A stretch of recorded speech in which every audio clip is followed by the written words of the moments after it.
I really like to stay away from the gossip, Kevin, but what we saw last night from you, what we saw from Jonathan Swan, what we saw from Maggie Haberman, what we saw from any other reporters down there is total chaos.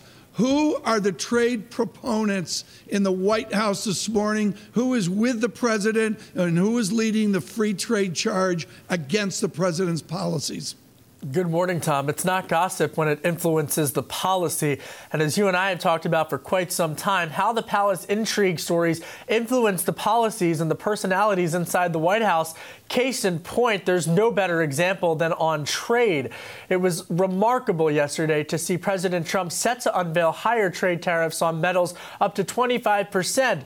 But that said, inside of the White House, the globalist versus the nationalist protection policies, that fight on full display between the likes of Peter Navarro, someone who wants to see that type of China going head-to-head with China. He's really been pushing behind the scenes, advocating for that, versus the likes of Gary Cohn. Commerce Secretary Wilbur Ross also urging the president to somewhat take a second look at this. And I can tell you that on Capitol Hill, Tom, the pressure coming from Capitol Hill has been very strong. The likes of House Speaker Paul Ryan and even House Financial Services Committee Chairman Jeb Hensarling quietly telling the White House, this is not what we want. We got to get to the weekend, Kevin. We got to get to the Sunday talk shows. What are you going to look for today from the White House?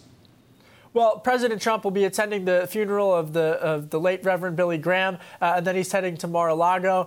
He's got some dinner meetings as well down there in Florida. He'll be meeting with Republican donors, discussing the midterm elections as well as, of course, potentially 2020. But in terms of what I'm watching for today is, does anybody leave?